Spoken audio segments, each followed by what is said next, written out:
This is Stephen Choate with Jesus Social Hour, and this is going to be about the fifth book of the Bible, or Torah, the book of Deuteronomy. I want to thank you very much for letting me give this sermon today for you.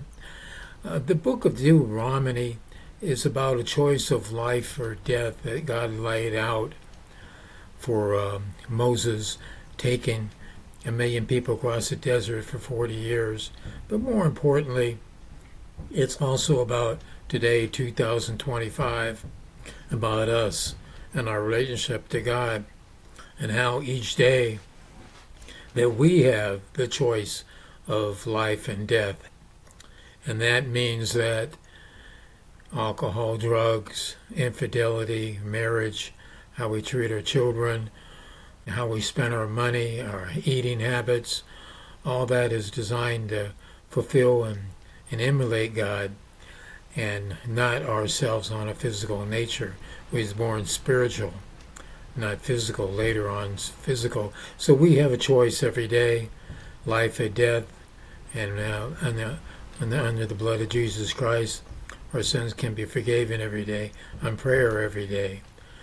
As we get into the Deuteronomy, I'm going to give it on a historical perspective, not necessarily verse, chapter, and any time that anybody explains anything of what they think about the Great Bible, it's best to go ahead and do all your own research first. That's better here. So I'm going to go ahead and get started. The Deuteronomy is basically it's going to be the second set of sermons that Moses gave the Israelites. He took over 1,000,000 40 years before, led them across the desert 40 years later. Now we have a whole new set of them. God destroyed probably about 70% of them for disobedience. But now as they're going to go into the Promised Land, this is the second set of a historical nature that Moses is giving the Israelites and telling them what God has done for them the last 40 years and the promises that he's keeping. So he's reminding them, as the last sermon last week, Numbers gave over the three different sets of rebellions and how God destroyed the individuals, the groups who were questioning the power and authority of Moses. One something that I keep getting back into, but I think, in fact, I know it does have a historical narrative over 10,000 or 1,000 years, where all the books of the Bible, Old and New, and starting with the book of Enoch, all of them have the same theme and the same consciousness who wrote them all. That proves that God used writers to write them all, but it's all one author, and that's God. As we look again on the story of giants, it talks again, Deuteronomy, about Israelites who fear as they scoped out the Promised Land. They saw different cities that were populated by large human beings, at least in their minds, on fortified walls. In Deuteronomy, it mentions a king called Og, O-G. He was a king, a giant, and goes on 9 cubits. Basically, it works out that he was over 13 feet tall, 4 feet wide. So it's kind of incredible, and he ruled over 60 cities. And this caused a lot of problems for Moses when he sent out the spies. And in Joshua says no problem. With God, everything's possible. And Joshua and the different soldiers of Israelites going across the desert defeated him. And we can imagine that he did have a big army, and yet before they got to him, they had another battle at Shem, S-I-H-M, that the Israelites defeated them too, with God leading the way. And the theme of Deuteronomy is that God is with you at all times if you follow His commandments, and He'll light the way. He'll subdue the enemies and give you victorious. And this was a smaller stature group of Israelites, maybe 5'8", and dedicated at going against these fortified walls with these large human beings called giants. We'll talk about that in a little while again, about the book of giants and Enoch, fallen angels, because I think it has an inner value.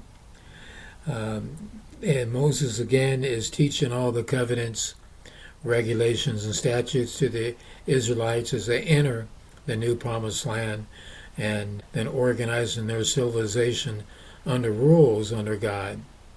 And there again, we're back to the Ten Commandments, and they're placed in the holy type, Art of the Covenant. I'm trying to say, a little brain fog there, 73, hello. But the Ten Commandments, there again, it's no other God but God. There, do not say God's name in vain. The Sabbath, every 7 days rest. Honor your mother and father. Do not kill, do not steal, do not desire neighbor's wife possessions, and do not bow down their grave images. These are simple rules for Israelites in the great desert journey, let alone going to the new promised land, and more importantly for us today on our personal level, let alone our country's level. And then we know that in this country, and people don't follow the Ten Commandments. Definitely our court system doesn't. Nobody does. Even the President of the United States doesn't.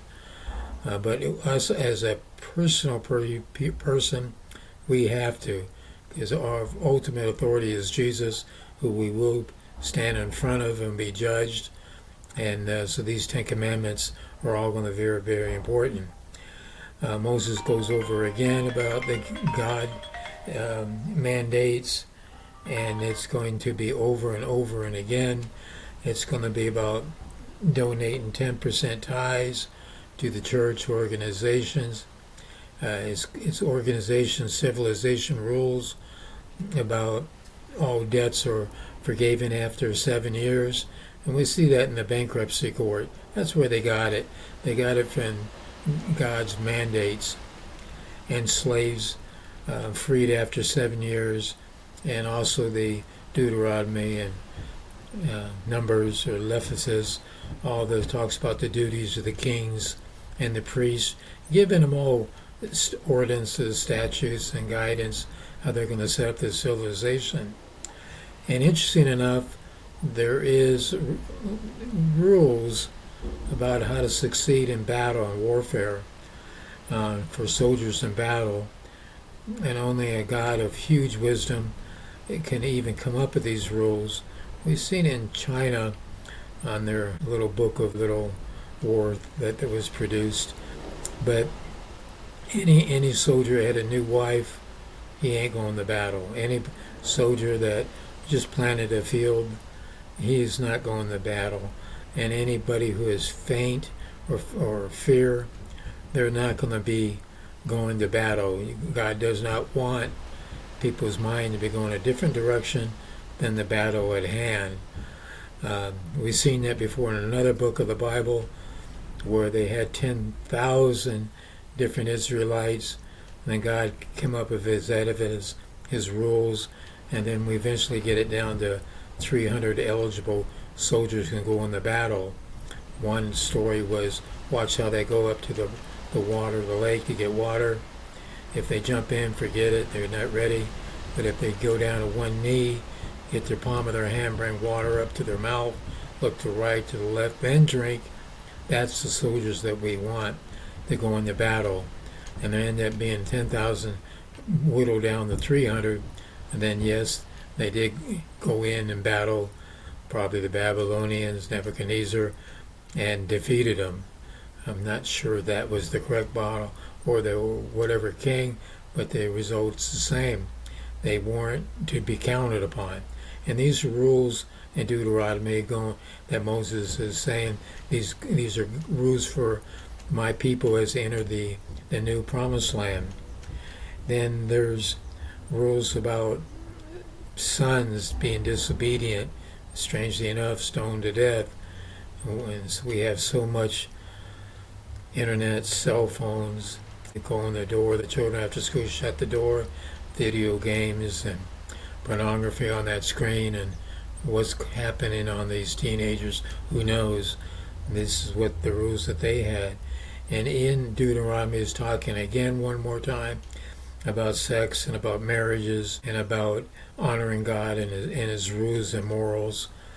And there is basically a chapter 23 verse 24 about caring for the poor, the widows, and the orphans. And definitely that's what Romans7.org is all about, is caring for the orphans, the poor, and also affordable housing up and down the United States at $750 a month rents. Please go to our webpage and Romans and give us your email support, donations if you will, and let your own consciousness figure that one out. And what I'm doing right now is waiting for my 501c to be officially approved by IRS to issue determination letters for the grants to build affordable housing around the United States. In God's grace, and I will. Now, as we get through the book of Deuteronomy, Moses knows that on top of the mountain he can see the promised land, but God told him, you're not going to be going to the promised land.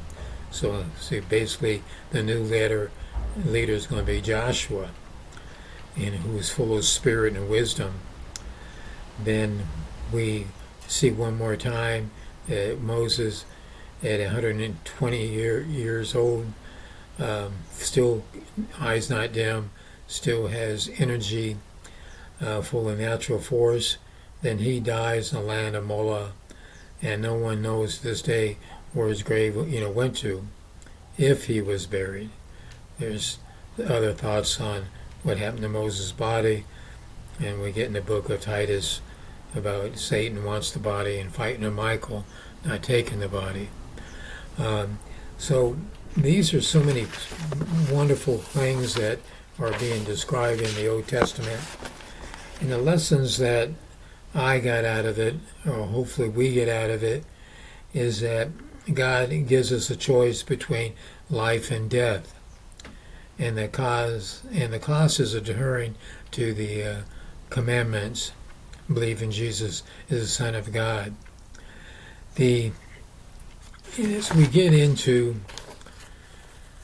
these giants, looking at the book of Enoch, the runaway angels, 200 of them coming out of heaven down to earth, and then definitely have leaders, and these thrown out of heaven to the earth. Satan is thrown out of heaven to the earth as is his domain.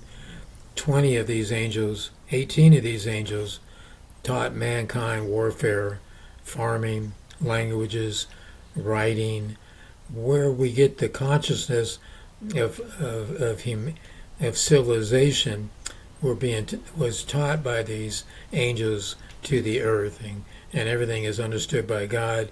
And then that's when man starts building civilizations because of these fallen angels being crashed to earth 10,000 years before Moses even wrote the book of different books of the Bible. There again, the books of the Bible are all real, as I mentioned before in the other podcast of the Dead Sea Scrolls in 1948. The Essenes, these are all books that was written, freely wrote, and everybody reviewed them. And then we can assume that 100,000 people who read all their separate books of the Old Testament, and if anybody, especially after 2,000 years, wanted challenges, they would have challenges, because there was witnesses to all this. The flood, Moses, you know, we know that there was a flood that got the whole world. According to God, it was to destroy the runaway angels and their offspring with humans, which are giants, and and destroy that evil. Apparently, these not warm and fuzzy giants, they enslaved the humans. They sin with the humans, enslaved, put them on slave, build these cities or whatever they're doing. But humans were being tortured, and this went up to heaven. God said, "Enough's enough," and then He bring the flood to destroy the world not only with sin, but I would imagine the offspring of these giants and the giants themselves. And then whatever runaway angels thought they could get away, then Michael or Raphael, Gabriel would enslave and threw them down into the gates of hell, waiting for the judgment day. And I would imagine that's comes sooner than later. That is my viewpoint of the book of Deuteronomy, and it's going to be Moses who did his part. We can assume that at 40 years of age, he had his role to play, and he did. And then if Moses dies at 120, so he must have put 80 years into this whole journey, trying to organize the Exodus and going across the desert and until he sees the promised land. And so these are really great stories, and they're true. And under the theme of Deuteronomy is God is always with us, and if we believe in Him, He'll stay with us, and He'll guide us, just as He promised Abraham, Isaac, Joshua, all of them, Moses, that that He'll stay with them, lead them to the promised land. And God will, and Jesus will, protect us every day. And I know that from my personal experience. Well, that's my message for today. I want to thank you for listening to me. Next week will be Book of Joshua, the new leader of the Israelites. And we'll talk about him and one city that he kept going back to called Hebron, Hebron, that I think has value. Supposedly that's where Adam was buried, Abraham is buried, and why do all these prophets, saints always seem to get buried, and what is that gateway? And Hebron is below Bethlehem, which is in Bethlehem is below Jerusalem. So that'll be a story for next week, and each week as we go through the 66 books of the Bible, plus the one that I think should have been there, the book of Enoch, will be the 67th book of God that I'll eventually, but right now, because the Bible will talk about the 39 Old Testament books, the 27 New Testament books, 66 in total, and we'll add one called the Book of Enoch each week on the seminars on a historical perspective. Thank you very much for listening to me. I'll see you next week.